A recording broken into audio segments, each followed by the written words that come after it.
안녕하세요. 닥터시사TV입니다. 현재 전 세계가 한국의 진단키트를 구하기 위해 동분서주하고 있습니다.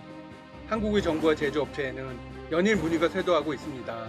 따라서 돈을 아무리 많이 줘도 키트를 구할 수 없는 상황에 놓였죠.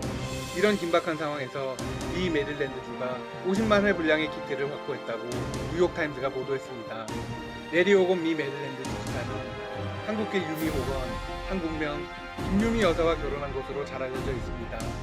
주지사 부부는 귀한 키트가 실린 대한항공 여객기를 직접 맞으러 나갔다고 합니다. 뉴욕타임즈는 호건 주지사의 아내인 유미 여사가 키트 구매 과정에 도움을 주었다고 보도했습니다. 유미 여사는 한밤중에 한국 기업과 한국어로 통화하며 협상한 끝에 타결을 이끌어냈습니다. 지난 20일 호건 주지사는 브리핑에서 이렇게 말했습니다. 우리 메릴랜드주는 한국에 큰 빚을 졌습니다. 감사합니다. 참고로 감사합니다는 한국말로 했습니다. 그리고 정중하게 고개를 숙였죠. 50만 회의 검사가 가능한 키트를 한국으로부터 확보했기 때문에 앞으로 메릴랜드주의 상황은 안정적입니다. 또한 미국의 모든 주 중에서 1위일 것입니다. 메릴랜드주는 현재까지 7만여 건의 검사를 실시했습니다. 이날 브리핑에서 호건 주지사는 50만 개의 키트를 구할 수 있었던 과정을 자세히 소개했습니다. 키트 확보를 위한 노력은 지난 3월 28일부터 시작되었다고 합니다. 오래가는 우정이라는 작전명까지 붙였습니다. 얼마나 절실한 상황이었는지 충분히 짐작이 갑니다. 호건 주지사는 주미 대사와 통화에 아내인 유미 여사를 동참시켰습니다. 그리고 한국의 키트를 살 수 있게 해달라고 요청했죠. 당시 모든 나라가 한국의 키트 물량을 구하려고 아우성을 치고 있었습니다. 뿐만이 아니라 이 연방 정부와의 조율도 녹록치 않았고 모든 주들이 비상 상태였죠. 메릴랜드 당국과 한국의 제조사의 논의가 시작되면서 거의 매일 장시간의 통화가 이루어졌다고 합니다. 한국과 미 메릴랜드 사이에는 13시간의 시차와 더불어 언어 장벽도 존재합니다. 결국 한국의 키트를 실은 비행기가 메릴랜드에 착륙할 때까지는 22일이라는 기간이 걸렸습니다. 호건 주지사는 개인적으로 감사한 사람들의 이름을 열거했습니다. 한국의 문재인 대통령과 정세균 국무총리, 이수혁 대사에게 특히 감사드립니다. 지난 2월 주미 한국 대사관저에서는 전미 주지사협회 리셉션이 열렸습니다. 당시 문 대통령은 영상 메시지를 보내 호건 주지사를 한국 사회라고 칭했다고 합니다. 호건 주지사는 너무 큰 영광이었다고 토로놓았습니다. 그리고 2달이 지나 이렇게 좋은 일이 생길 줄 몰랐다고 고백했습니다. 주지사는 진단키트를 제공한 배달을 비롯해 작전에 기여한 분들의 이름을 기억하며 감사를 전했습니다. 그리고 자신의 아내를 이렇게 표현했습니다. 이번 작전의 참조. 현재 미 트럼프 대통령은 진단키트가 충분하다고 주장하고 있습니다. 전혀 사실이 아닙니다. 그러면서 주지사들에게 경제 정상화를 하라고 압박하고 있죠. 또한 주별로 알아서 키트를 확보하라고 재촉하고 있습니다.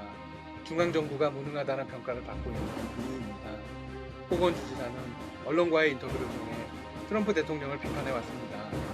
한편 미 대통령은 한국 키트를 구매한 메릴랜드 주지사를 향해 강한 불만을 표시했습니다.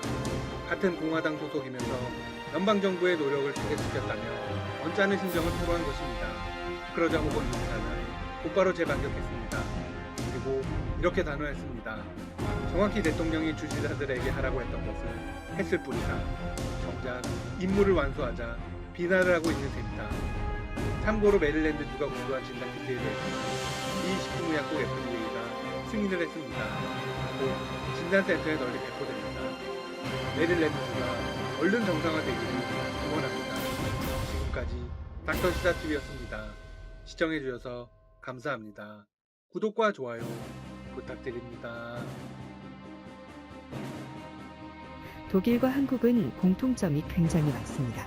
동북과 서북으로 나뉘어 한국처럼 분담의 아픔을 가졌고 유럽 국가들 중 가장 으뜸인 공업기술을 가졌습니다. 한국도 독일만큼이나 공업기술과 하이테크에서는 세계적으로 인정받는 국가이죠. 결국 한국은 항상 독일과 좋은 관계를 유지하기 위해 노력했습니다. 특히 분단과 통일에 관련하여 독일을 타산지석으로 삼으려 했던 것입니다. 실제로 한국의 대통령들은 취임 이후 베를린을 방문하는 것이 일련의 과정이 되기도 했는데요. 통일과 관련된 명소인 만큼 베를린의 방문 후 한국의 대북 기조를 알린 것입니다. 이는 집권 정당의 국내외 정치적 입지를 다지기 위한 관례가 될 정도였죠. 하지만 안타깝게도 독일은 동아시아 3국 중 한국에 관심이 크지 않았습니다. 물론 독일 입장에서는 이해가 가기도 합니다. 왜냐하면 독일인들의 머릿속에 통일과 체제에 대한 고민은 한 세대가 넘어버린 역사가 되어버렸고 이제 더 이상 한국의 문제에 공감하기 힘들어졌기 때문입니다. 또한 당장 독일의 경제와 구인난 등 해결해야 할 문제가 많기도 하죠.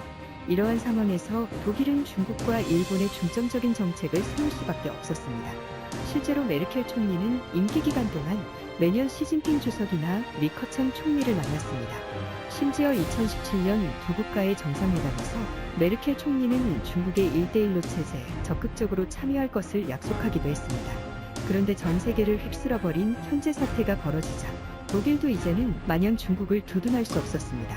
결국 트럼프 대통령과 함께 메르켈 총리도 중국을 향해 현재 사태의 발병 원인에 대한 모든 것을 투명하게 공개하라고 압박했는데요. 이처럼 전 세계가 위기에 빠지자 중국은 세계의 비난 대상이 되버렸습니다. 하지만 위기는 기회라는 명언이 있는 것처럼 성공적으로 방역을 이루고 다른 국가들을 도와주는 한국은 중국과 다르게 본받아야 할 모델이 되었습니다. 독일의 경우 내무부 문서 자체에 아예 한국을 롤모델로 삼는다고 명시까지 했죠. 독일 언론들조차 한국의 창의적이고 신속한 검사와 감염자의 디지털 추적, 사회적 거리 두기 준수 등에 대해 극찬했는데요. 더구나 최근에는 한국에서 열린 총선까지 호평했습니다. 역사상 가장 위생적인 무균 선거, 민주주의가 살아있는 증거 등이란 제목으로 한국의 총선에 대한 보도를 쏟아낸 것입니다. 그런데 이러한 독일의 언론사들이 한국의 극찬에 머물지 않고 미국을 비판하기 시작했는데요. 현재 한국의 상황과 미국을 비교한 것입니다. 일간 타기스차이툼에 따르면 한국 총선은 미국을 위한 모범 사례라는 제목으로 대통령 선거가 열리는 미국은 동맹국인 한국을 잘 살펴봐야 한다고 밝힙니다. 미국의 절망적인 위기관리 상황을 보면 한국과 같이 시민들의 안전을 지키면서 문제없이 선거를 치른다는 것은 상상하기 어려워 보인다고 주장했죠. 또한 주간 슈피겔은 현재 사태에 대한 기사에서 한국을 모범학생, 미국을 문제학생이라고 지칭했는데요. 이미 앞서 슈피겔은 트럼프가 어떻게 미국을 붕괴로 몰아가는가 라는 기사에서 미국과 한국의 첫 확진자 발생일이 1월 20일로 동일한데 한국은 질풍 같은 속도로 검진 체계를 구축해 하루 1만 건의 진단을 한 반면 트럼프 대통령은 같은 달 26일 다보스 세계경제 포럼에서 우리는 상황을 완전히 통제하고 있다고 주장한 것을 지적했습니다. 이렇게 독일은 미국을 향한 비판 강도를 올리기 시작했는데요. 독일의 미국 비판은 여러 이유가 있겠지만 미국을 견제하기 시작한 것은 트럼프 대통령 당선 이후로 볼 수 있습니다. 그간 트럼프 대통령은 독일의 앞길을 여러 번 막았습니다. 허위의 5G 장비 도입 계획을 막는다며 러시아와 독일의 가스관 사업인 노드스트림2를 중단시켜버린 것이 대표적인 예시이죠. 물론 허위의 압박은 한국에게 호재이지만 독일 입장에서는 이를 내정 간섭으로 느꼈을 것입니다. 또한 독일까지 가스관을 연결시키기 위해 반드시 지나가야 하는 덴마크마저 자국 내 건설을 승인했는데 지구 반대편에 있는 미국이 제재한 것은 언짢을 수밖에 없었습니다.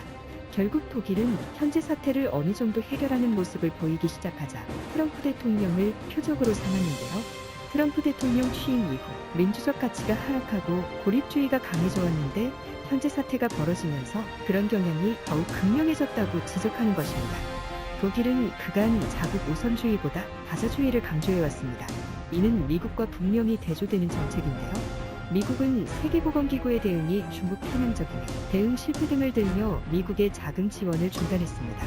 하지만 다자주의를 강조하는 독일은 연대를 이룰 수 있는 국제적 대응만이 현재 사태를 해결할 수 있는 유일한 방법이라는 점을 분명히 하며 세계보건기구를 지지했습니다. 그런데 이러한 독일의 관점에서 현재 한국은 정확히 맞아떨어집니다. 한국은 민주주의의 국가이면서 동시에 현재 사태를 가장 성공적으로 해결한 유일한 국가이며 지정학적 관점에서 다자주의를 추구하기 때문입니다. 독일이 이러한 입장을 보이기 시작하자 최근 들어 한국도 독일의 움직임을 주목하고 있는데요. 앞서 말했듯이 독일은 통일 경험과 최첨단의 훌륭한 공업 기술을 가지고 있기 때문에 한국 입장에서 독일과 우호 증진은 상당한 장점으로 다가올 수밖에 없습니다. 현재 사태 이후 앞으로 한국과 독일의 관계가 지속적으로 발전하기를 희망합니다. 오늘 준비한 내용은 여기까지입니다. 시청해주신 분들 모두 감사드립니다. 언제나 행복하길 기원할게요.